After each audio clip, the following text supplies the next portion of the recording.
Sunan Bonang adalah putra Sunan Ampel dari pernikahannya dengan Nyai Ageng Manila. Ia, anak keempat dari 6 bersaudara. Saudaranya yakni Nyai Patimah, Nyai Gedeng Panjuran, Nyai Wilis, Nyai Taluki, dan Raden Kasim, Sunan Derajat. Dalam buku Het Boek van Bonang, diperkirakan Sunan Bonang lahir sekitar tahun 1465 Masehi, dengan nama kecil Mahdum Ibrahim. Selain saudara seibu, Sunan Bonang juga memiliki beberapa saudara dari lain ibu. Mereka yakni Dewi Murtosiah, Dewi Murtosimah, Syekh Mahmud, Syekh Saban, Nyai Mandura, dan Nyai Piah. Sunan Bonang memiliki nasab dari Nabi Muhammad SAW, melalui Fatimah dan Ali bin Abi Thalib. Menurut naskah sejumlah historiografi, Sunan Bonang memilih nasab dari galur laki-laki yang merujuk ke Samarkand, Uzbekistan. Sementara menurut naskah Kelenteng Talang, Sunan Bonang merupakan wali keturunan asing dari Yunan di Cina Selatan, dengan nama asli Bong Ang. Berdasarkan pemerolehan informasi dari segala sumber menunjuk bahwa Sunan Bonang adalah keturunan asing yang mendapatkan pendidikan Jawa. Sunan Bonang mengembangkan dakwahnya di pedalaman, yang mana masyarakatnya masih menganut ajaran Tantrayana. Dakwahnya pun berlanjut ke daerah Lasem. Dalam mengajarkan Islam, Sunan Bonang memanfaatkan media wayang, tasawuf, tembang, dan sastra sofistik. Sunan Bonang adalah putra Sunan Ampel dari pernikahannya dengan Nyai Ageng Manila. Ia, anak keempat dari 6 bersaudara. Saudaranya yakni Nyai Patimah, Nyai Gedeng Panjuran, Nyai Wilis, Nyai Taluki, dan Raden Kasim, Sunan Derajat. Sunan Bonang dalam menyebarkan dakwahnya lebih mengutamakan hal-hal yang bersifat seni dan budaya. Sebagaimana dilakukan oleh Sunan Kalijaga, muridnya, Sunan Bonang menjadi dalang dalam pertunjukan wayang, dan menggubah tembang Macapat. Ia juga banyak mempelajari kesenian dan budaya Jawa. Dalam buku Het Boek van Bonang, diperkirakan Sunan Bonang lahir sekitar tahun 1465 Masehi, dengan nama kecil Mahdum Ibrahim.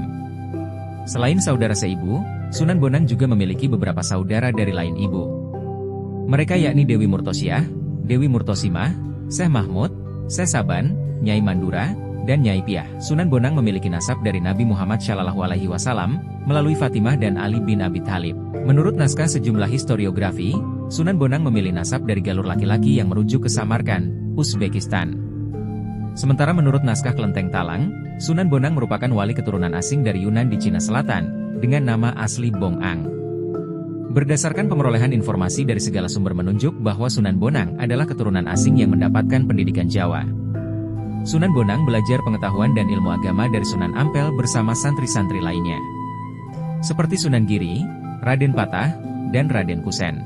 Ia juga berguru dengan Syaikh Maulana Ishaq dalam perjalanan haji ke Tanah Suci. Sunan Bonang dikenal sebagai seorang penyebar Islam yang menguasai ilmu fikih, usuluddin, tasawuf, seni, sastra, arsitektur, dan ilmu sifat dengan kesaktian. Bahkan, masyarakat mengenangnya sebagai seseorang yang sangat pandai mencari sumber air di beberapa tempat yang mengalami kekurangan air. Menurut Serat Kandhaning Ringgit Purwa dalam naskah Lor 6379 nomor 9, Sunan Bonang disebut mempunyai keistimewaan yang luar biasa dari kewaliannya, di mana ia bisa menjagokan seekor anak ayam ketika ditantang untuk sabung ayam oleh Ajar Belacak Ngilo. Babat Daha Kediri menggambarkan sosok Sunan Bonang dengan pengetahuannya yang luar biasa, dapat mengubah aliran sungai berantas, sehingga menjadikan daerah yang menolak dakwah Islam di sepanjang aliran sungai menjadi kekurangan air. Bahkan sebagian yang lain mengalami banjir. Sunan Bonang dalam menyebarkan dakwahnya lebih mengutamakan hal-hal yang bersifat seni dan budaya, sebagaimana dilakukan oleh Sunan Kalijaga, muridnya. Sunan Bonang menjadi dalang dalam pertunjukan wayang, dan menggubah tembang Macapat. Ia juga banyak mempelajari kesenian dan budaya Jawa. Sunan Bonang menulis naskah Primbon Bonang yang memuat ajaran esoteris doktrin dan ajaran inti tasawuf yang mendalam.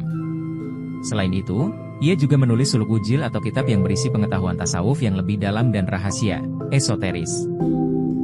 Ungkapan Suluk Wujil tergolong rahasia karena menyangkut bahasan hakikat ketuhanan yang diungkapkan dalam Pupu Berlanggam Dhandhanggula.